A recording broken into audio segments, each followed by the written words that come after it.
Hi, folks. This is Mark by Mark A. Foster, Ph.D., for the Institute for Dialectical Meta-Realism.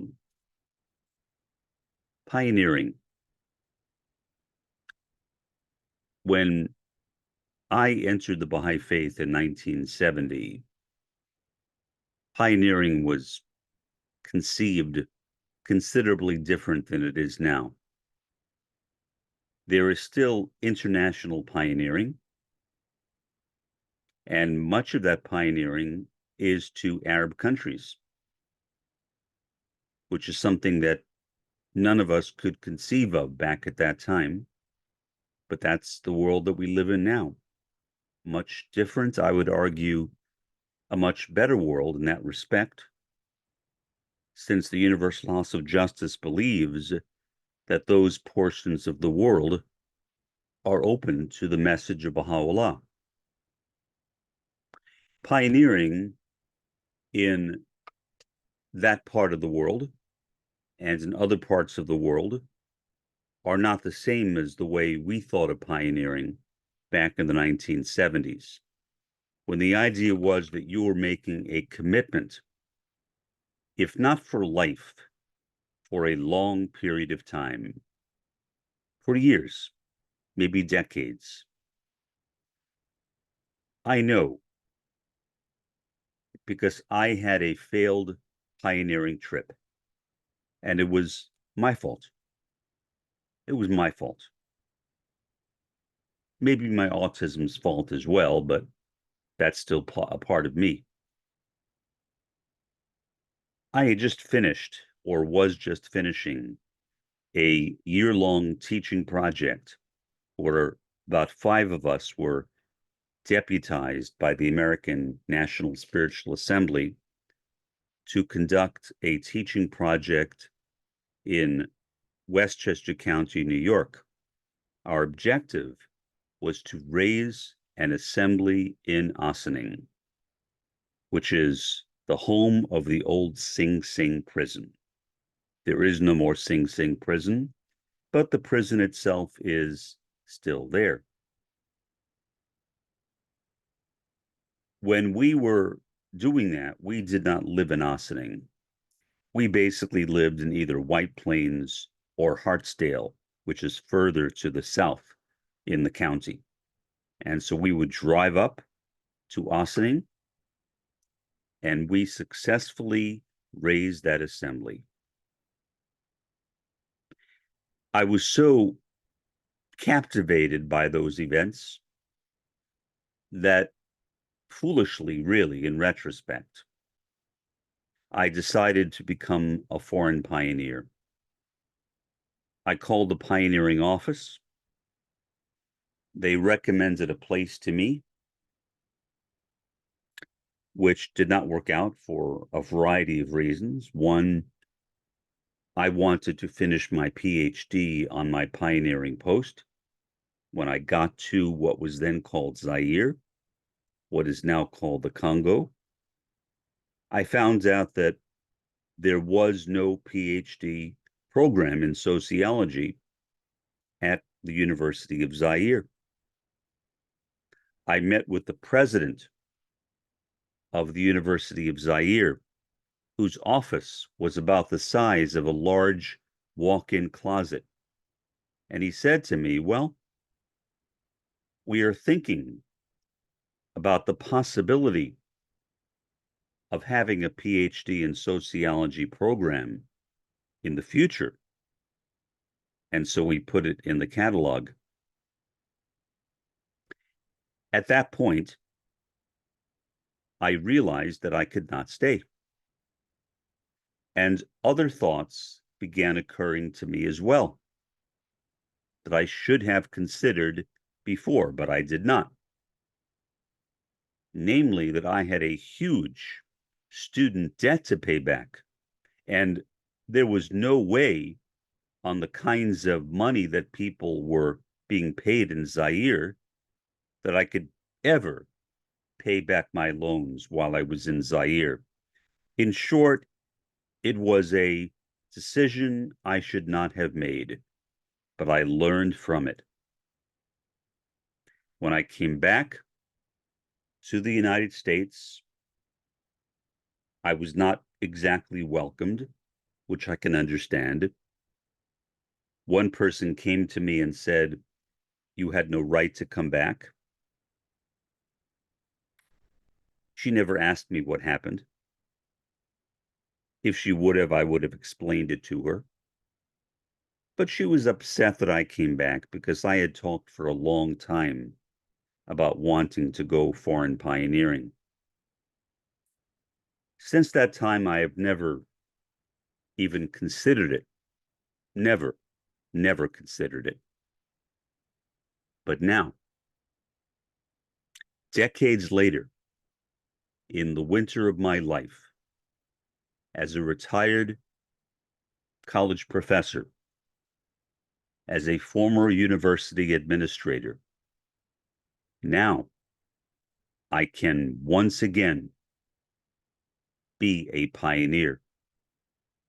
And not only a pioneer to the US, but a pioneer to Mexico as well.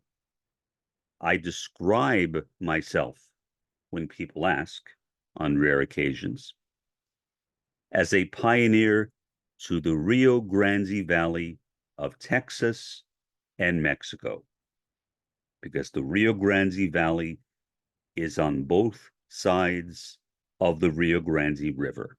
It is only an artificial line separated by a river which divides Mexico from the US. And so I go down to Mexico. I am here in the US.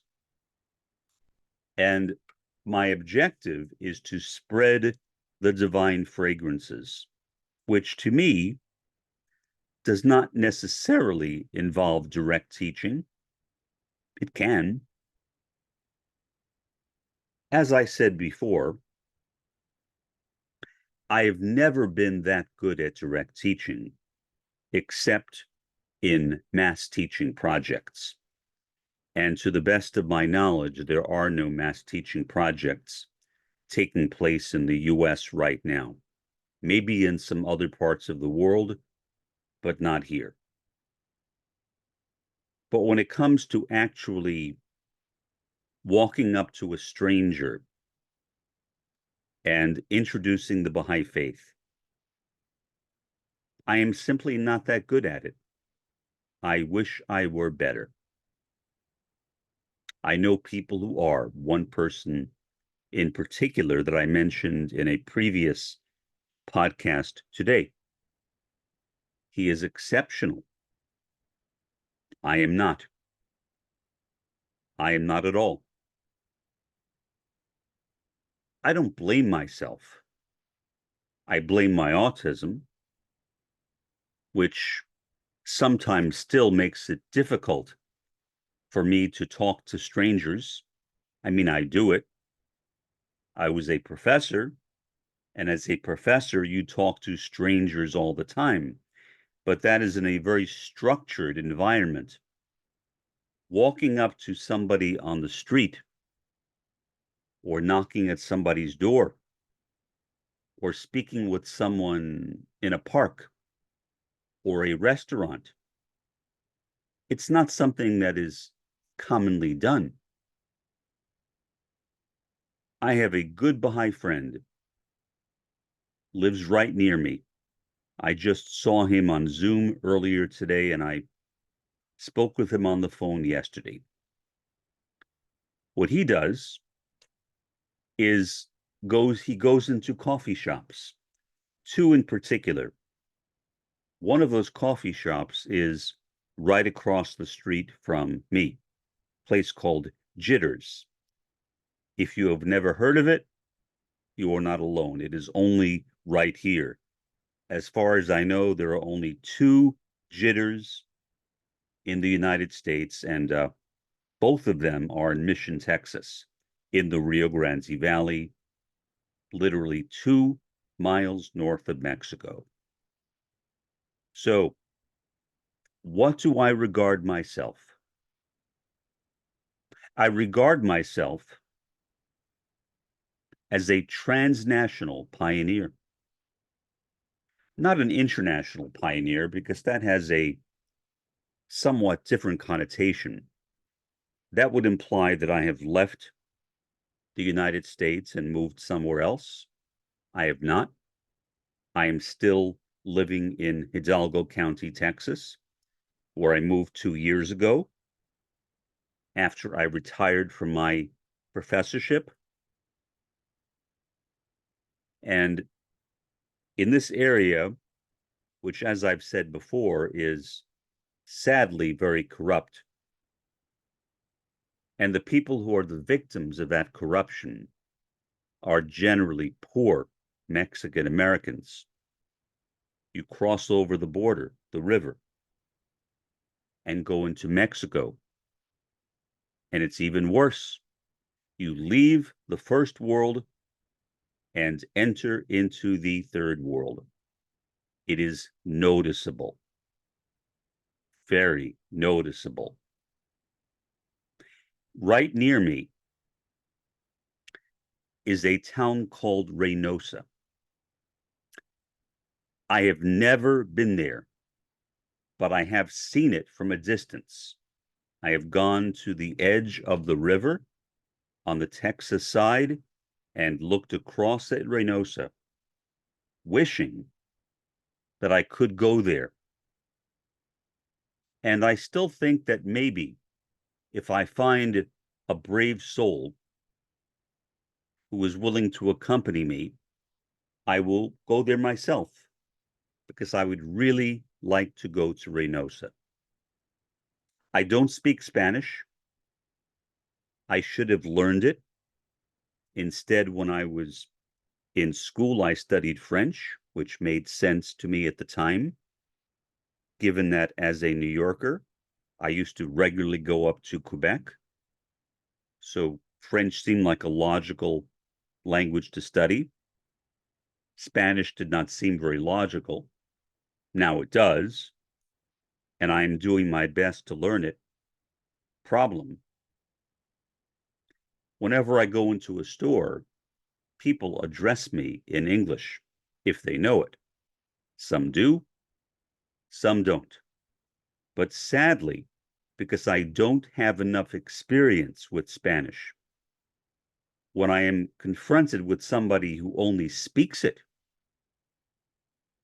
I do not understand them. So going into Reynosa alone is fraught with difficulties. The linguistic ones are only the beginning of it. There is a reasonable chance that if I went into Reynosa, which is literally right near me, and I am not exaggerating, 10-minute drive to Reynosa, I could be decapitated. I could have a finger cut off and sent to a relative asking for a huge amount of money. And then when they get that money, they might say, sorry, we want more.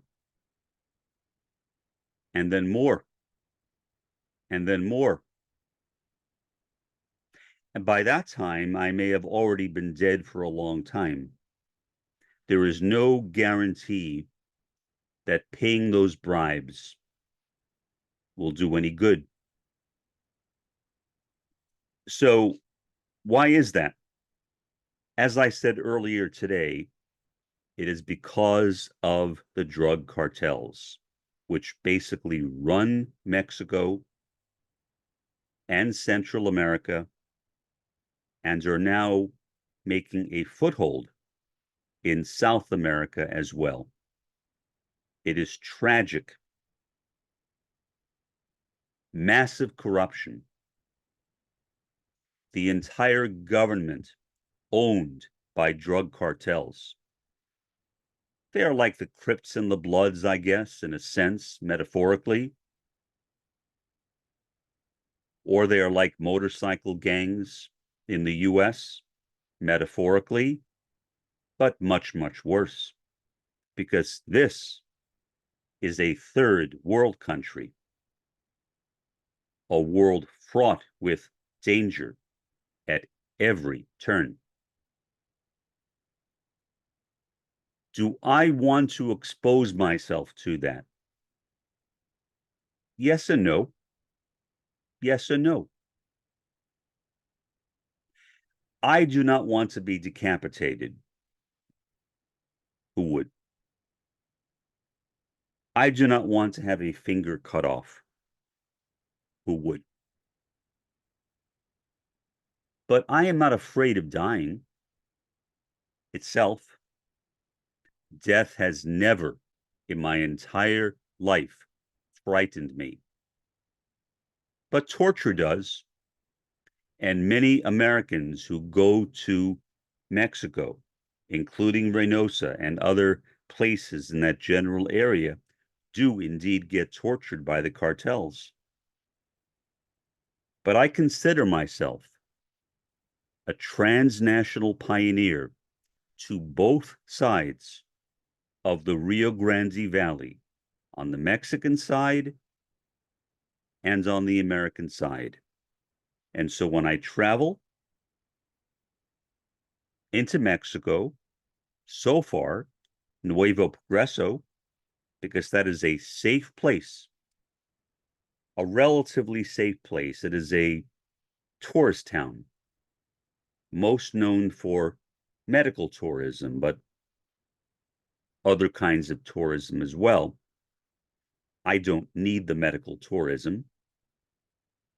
My supplemental Medicare plan pays for everything, so I don't need to worry about that kind of thing.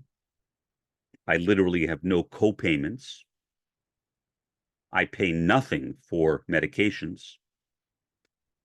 So I don't need to worry about that kind of thing. It is not something that I have to think about.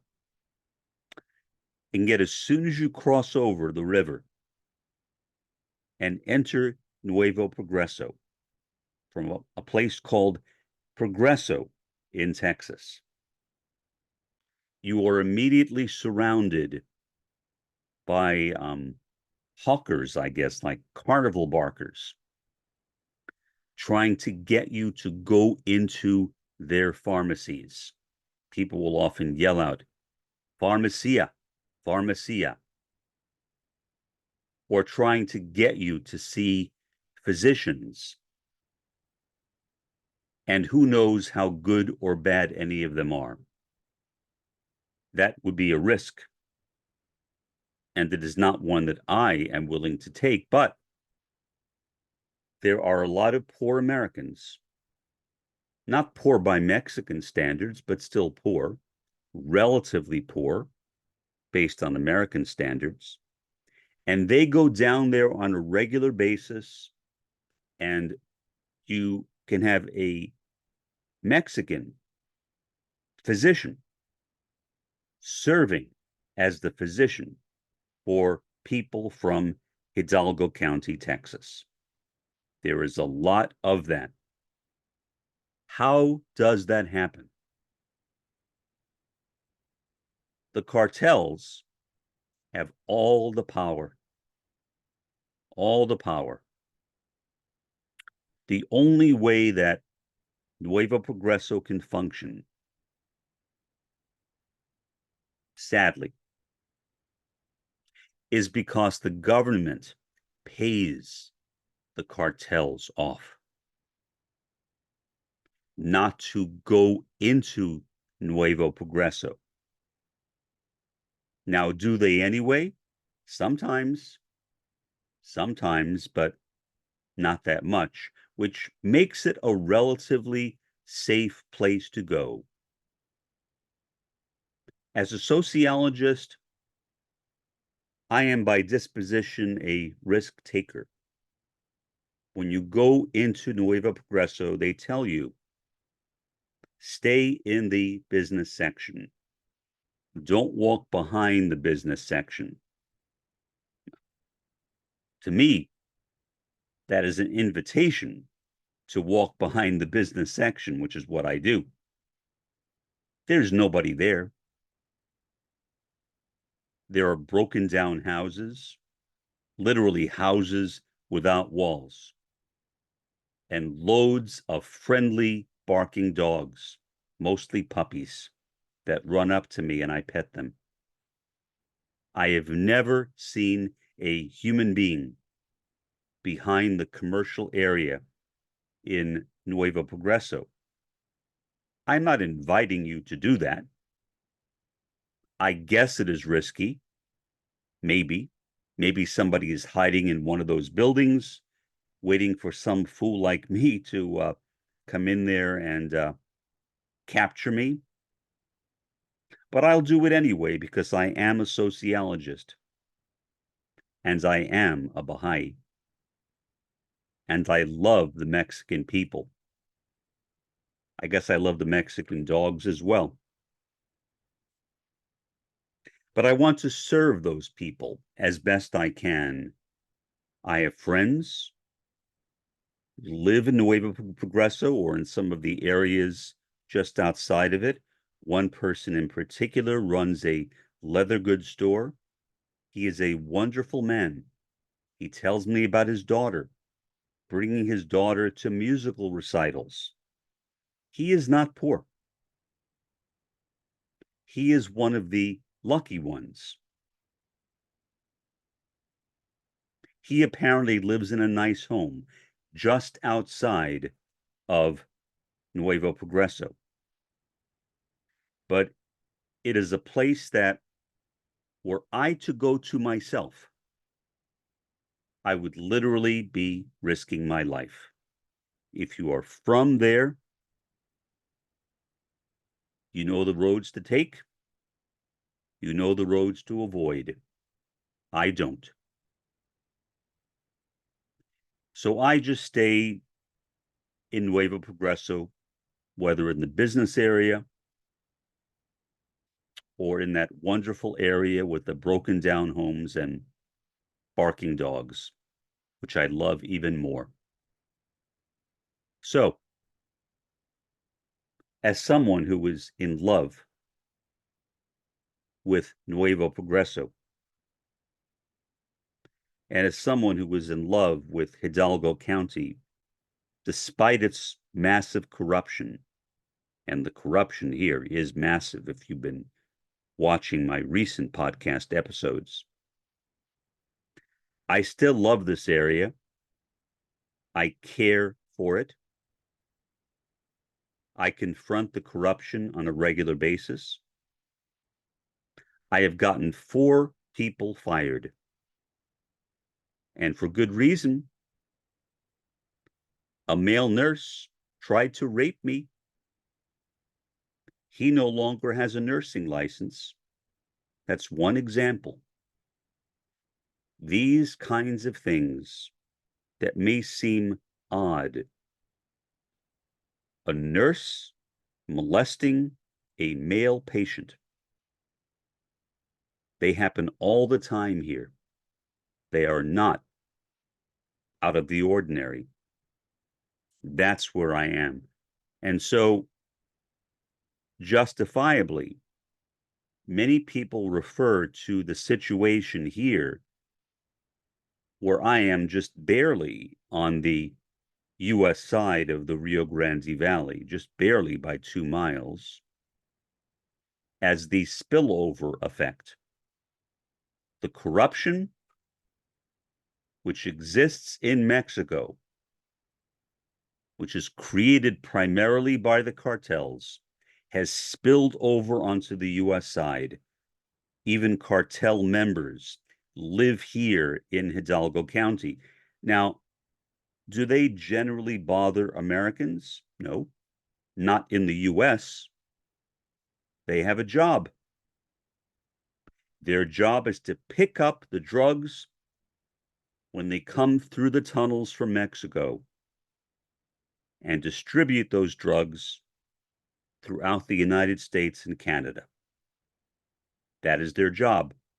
And they know that if they get themselves into trouble, well, American police are not owned by cartels in the same way as police are owned by cartels in Mexico. So they will get arrested. That's not to say that police here are not corrupt, many of them. They are bought off by the police. Certainly that is true with Border Patrol, with mayors, with city councilors and other political officials. You literally cannot trust anyone. And I'm talking about the US side. You trust someone at your own risk. You approach someone in a friendly way with your eyes wide open to anything that person might try to do, because you don't know. We hear stories. How many of them are correct, I don't know, but they're pretty bad stories. I got robbed by a t-shirt store, a custom t-shirt store.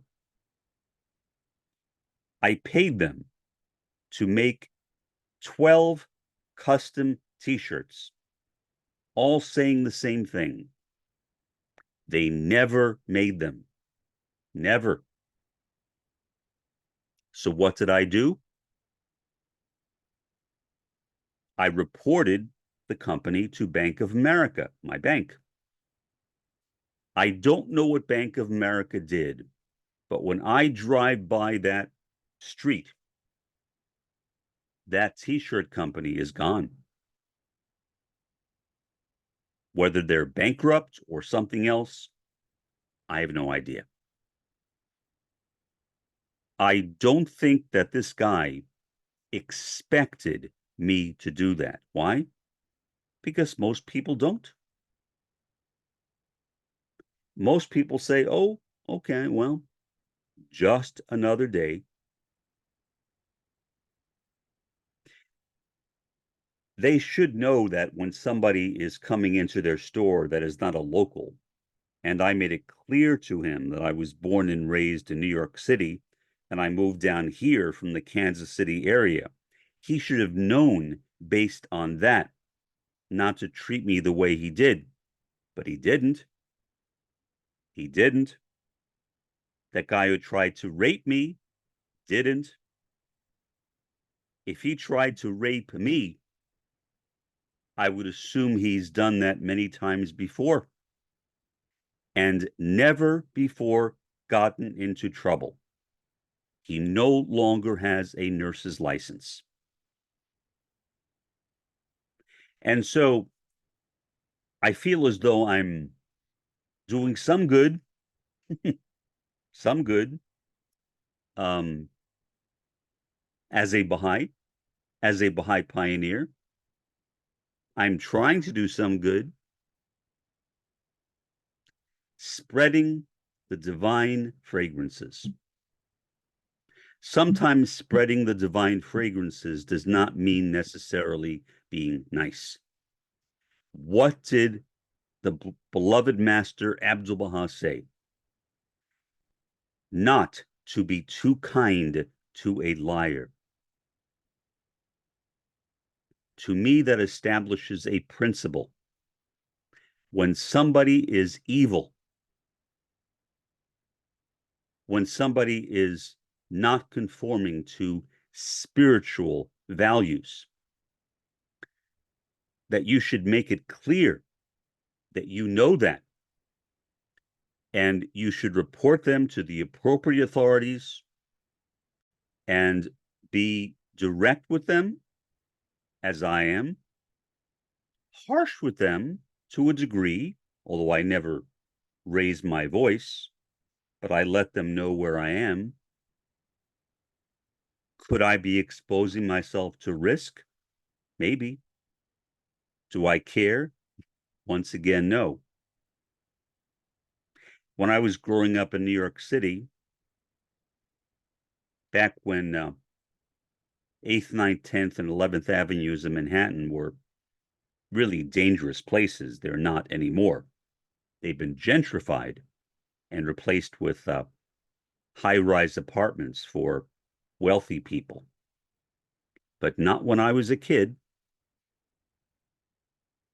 Nobody walked down 8th, 9th, 10th, 11th, and 12th Avenues. Nobody did, but I did at 3 o'clock in the morning. Nobody ever bothered me.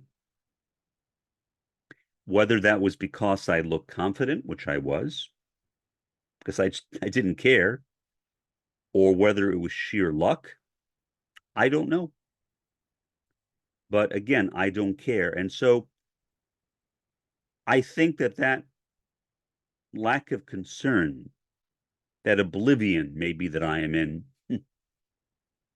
serves as somewhat of an advantage. It enables me to be willing to walk into situations that other people may not be willing to walk into. But even I have limitations. Like, I will not go to Reynosa without someone who speaks Spanish and who knows the city reasonably well. The best I know it is by seeing it across the river and by taking YouTube tours, which you can do. You can find any city in the world, as best I can tell, and take a YouTube tour. Person goes with a car, with a camera, and describes exactly what you are seeing. It is as if you are there. Sadly, it is only as if you are there. You are not there. You can't pioneer to a place via video. At least not as far as I know. So for now,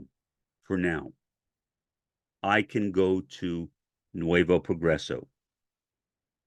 Eventually, I hope I can go elsewhere in Mexico too with accompaniment, which I have not found yet. There are cabs that will take me over there, but there's no point to that because I can park my car on the US side of the bridge and walk across myself. I don't need a cab. I need somebody who can walk around with me in Reynosa or one of the other cities on the Mexican side. That's what I really need. Maybe I will fly to Mexico City. Very cheap. And money is not a problem for me. So maybe I will do that. But at least I can say that I am, in my view, a transnational pioneer, living in the US, but occasionally transiting over the international border. In my view, a border which should not exist. We need to live in a borderless world. But we don't. So I am willing to cross the border so I can meet those fine people and spread the fragrances of Baha'u'llah when I enter that magnificent, beautiful country and meet those splendid, darling souls who live on the Mexican side. For the time being, this has been Mark, by Mark A. Foster, Ph.D., for the Institute for Dialectical Meta-Realism. Have a pleasant day and an even better day tomorrow.